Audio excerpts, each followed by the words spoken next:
Bon, pour le complément de la vidéo, le problème que j'avais de capteur PMH, en fait, j'ai la voiture que j'avais la voiture avant,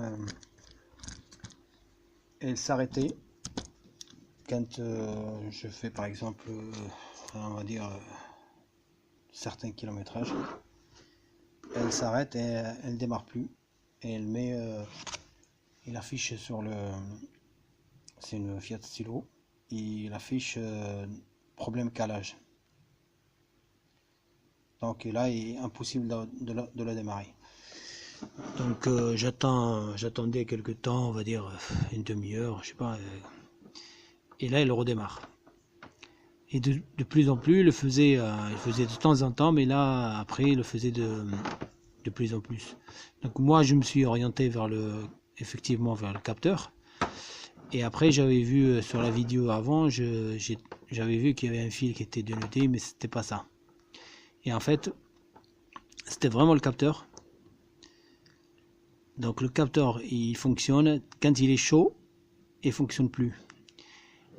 Et donc ce qu'il faut faire, c'est faut pas chercher à comprendre. Donc il faudrait commander un capteur et le changer. Donc c'est pas compliqué à changer. Il y a juste une vis qui tient ici.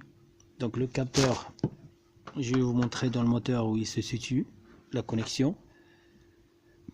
Et en bas, je vais vous montrer là où il faut le changer. Donc à de suite.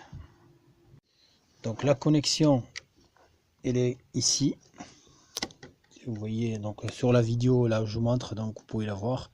Donc il faut déclipser la connexion, il faut l'enlever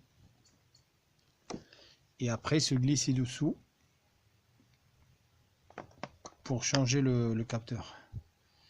Donc c'est pas compliqué, il faut lever la voiture de toute façon. Vous pouvez lever d'un côté, que d'un côté, et donc le capteur, on voit bien le fil qui vient de là, et vous voyez il est juste là. Donc vous voyez en face là. Donc avec une clé Allen,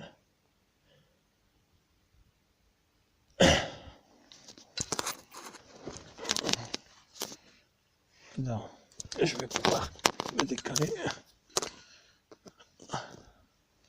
Donc il est là-bas. Donc avec une clé Allen, là, on le divise et on peut le sortir. Pour le changer, donc c'est simple, vous remettez dans le sens contraire. Par contre, comme il y a un joint ici là, donc il faut bien enfoncer, sentir le clic et après vous le tournez pour le mettre en face de la vis. Et merci.